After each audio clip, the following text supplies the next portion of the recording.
après, à notre allure qu'on est monté là, je pense qu'on a dû mettre dans les 40 minutes. Hein. Ah, je vais te le dire, là on est à 40. Voilà. 41. Voilà.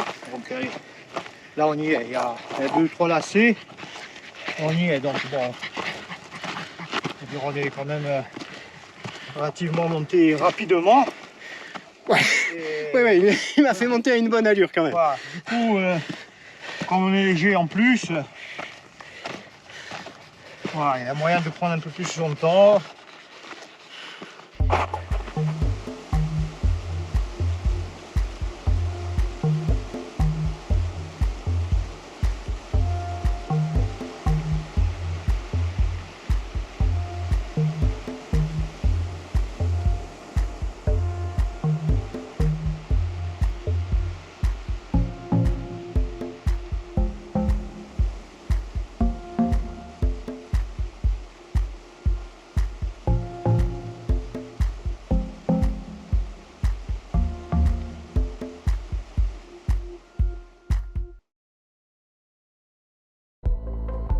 Cette nouvelle journée sur le Maramar est une pause à Corté.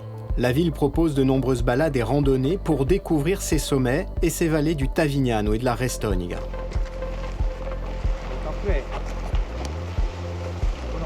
L'accès de la haute vallée de la Restoniga et au lac de Mele Capitelo est plus difficile car la route a été emportée par une tempête à l'automne 2023.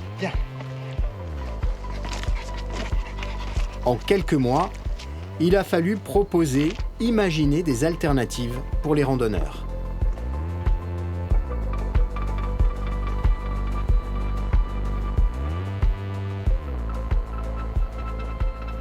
Des sentiers ont été réouverts ou ouverts dès cet hiver pour pouvoir proposer une alternative pour cette découverte de la vallée de la Restoniga. Et là aujourd'hui, Doumet Andigne, agent du parc, qui a participé d'ailleurs à l'ouverture de ces sentiers, nous permet de monter sur l'une des pointes qui est juste au-dessus de Corté, qui surplombe la ville et qui en plus a la particularité d'être entre les deux vallées de la Restoniga et du Tavignano. Doumet, cette pointe, comment... C'est la pointe du Zurmulu, hein. Voilà. C'est la pointe du Zurmulu. On a un beau point de vue là-haut avec une croix sur un gros rocher où on a visu sur tout le Cortenay, sur un peu la route d'Aller et la route d'Ajaccio, la route de Bastia. Et puis, comme tu le dis, on a visu sur les deux vallées. On se situe vraiment sur l'axe des deux vallées. Et à partir de là, je dirais, on peut carrément aussi monter en crête pour rejoindre les bergeries de Capellace. Et puis après, on a plusieurs itinéraires. On peut redescendre sur la vallée de la Restonica, aller sur la Frasède, et puis continuer même sur les lacs de Mele Capitelo, ou sinon basculer sur la droite côté Tavignano pour aller sur le refuge de la Sègue, basculer dans le Niol ou monter rejoindre le GR20 au niveau des bergeries de Vacaggia.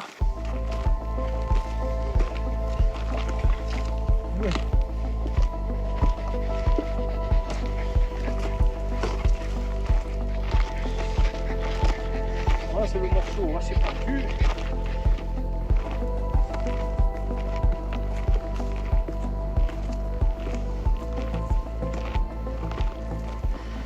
L'avantage de ce type de sentier, c'est que le dénivelé, il monte très vite, on le prend très vite.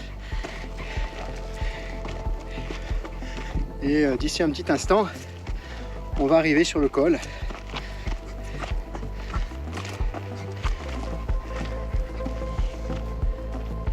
Mais il y a d'autres façons de découvrir cette vallée aussi, d'autres sentiers moins sportifs, dirons-nous. Et franchement, c'est un vrai plaisir quand on voit la vue sur la vallée.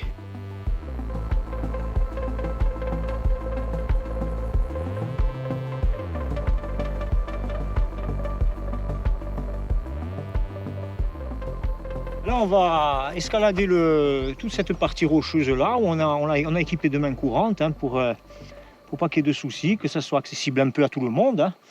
Et puis on va se diriger un petit peu là sur le côté gauche et on va arriver sur la croix, sur la pointe du Zurmulu où on va découvrir tout Corté et ses alentours. Et là, on aura une belle vue même sur le Monte Rotonde qu'on voit déjà, hein, bien entendu.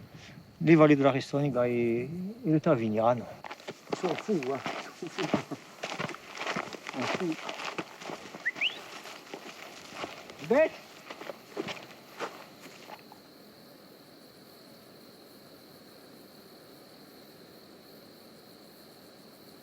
Je suis accompagnateur, je suis secouriste en montagne, je suis aussi agent du parc régional avant tout. Hein, donc moi, c'est mon travail, hein, c'est ce qui me permet de vivre. Hein, parce que je pratique aussi la montagne pour le plaisir, hein, c'est mon loisir. Hein, donc j'ai toujours fait ça. Et pour moi, je dirais, c'est un art de vivre, hein, c'est une raison de vivre. Hein.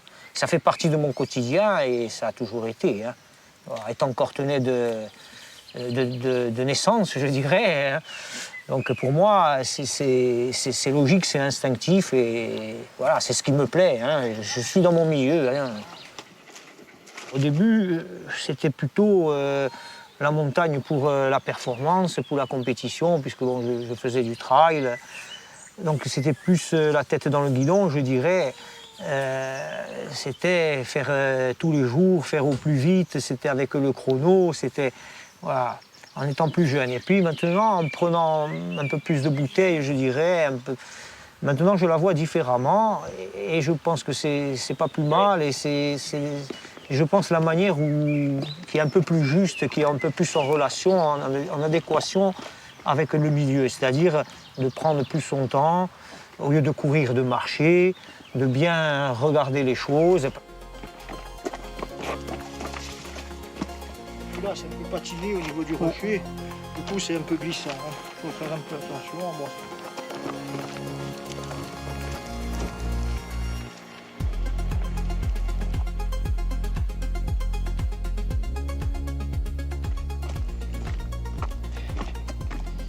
Autre avantage de ce sentier que je découvre avec Tomé Tandini, c'est le fait que de l'autre côté, côté Restonica, on était plein sud, en plein soleil, et que maintenant qu'on a basculé sur le versant Tavignano, on est dans une belle forêt de pins larici et il fait beaucoup plus frais, il y a l'air des pins, la température est très agréable et le retour de ce sentier, de ce parcours, se fait donc dans des conditions idéales et ce malgré la chaleur du jour. Alors il y a aussi possibilité naturellement de le faire dans le sens inverse, hein, de profiter de la montée ici à Longbridge, au frais, et de redescendre de l'autre côté. Et ainsi on peut découvrir les deux vallées, le Tavignano et son affluent, la Restonica.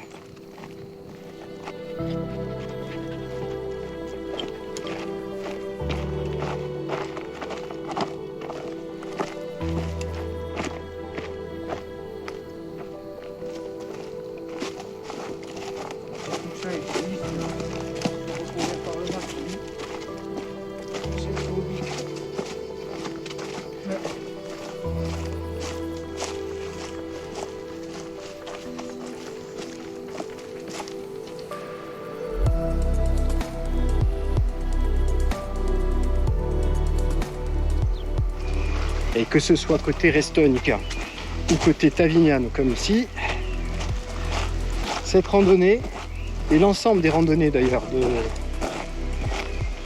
de ces deux vallées peuvent se terminer par une très belle baignade. Et là, le plus heureux, c'est Libeccio. On n'est pas bien là?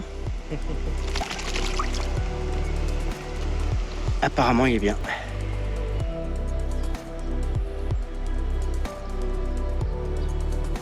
Ancienne capitale historique, Corte permet de découvrir cette Corse de l'intérieur.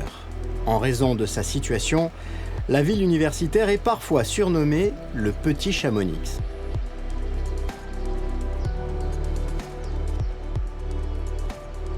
Corte n'est pas Chamonix, et Chamonix n'est pas Corte. C'est vrai qu'il y a des similitudes, notamment une, c'est que nous sommes une ville de montagne, Nous avons d'autres atouts ici, c'est ce qui fait la richesse de notre ville, des atouts patrimoniaux, historiques bien évidemment, environnementaux au sens large. Donc il faut essayer de veiller à un juste équilibre dans les points d'attractivité que l'on peut mettre en avant entre ces différents points pour ne pas créer de surfréquentation sur un seul point. La tempête Ciarán de novembre dernier oblige à revoir et à réinventer cette relation à la montagne et à l'environnement. L'enjeu est bien de concilier protection, activité économique et accessibilité. Chaque sentier donne la possibilité soit de revenir en arrière, soit de prendre la navette pour revenir à Corté. Et chaque sentier a sa beauté, puisqu'on passe basse vallée, moyenne vallée, haute vallée. Ce n'est pas vous que je vais la prendre. C'est un peu les divers étages alpins. Il y a différents panoramas, il y a la rivière, il y a aussi la végétation qui change beaucoup entre la basse vallée et la haute vallée. Ce n'est pas du tout la même. Donc on a tout le plaisir de la découverte avec des sentiers d'une accessibilité très variée.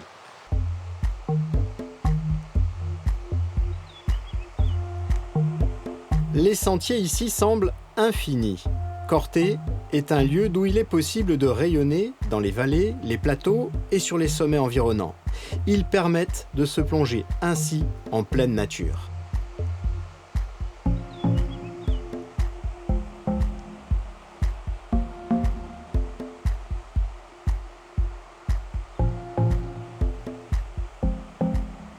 On se situe dans la vallée du Tavignan, donc c'est quand même le second plus long fleuve de Corse après le Gaule.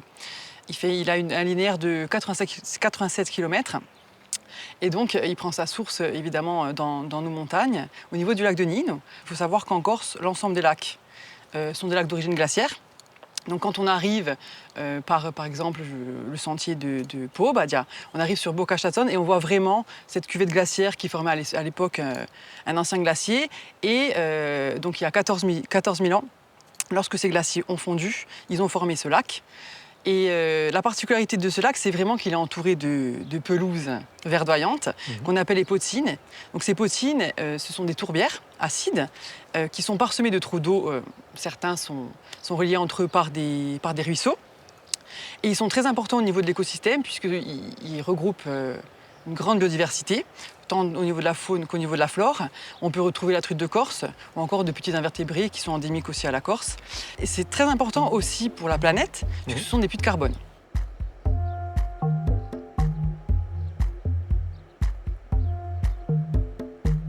Après cette courte pause cortonaise que nous aurions bien prolongée, demain, nous reprenons le chemin. Nous remonterons justement cette vallée du Tavignan en direction du refuge de la Sègre.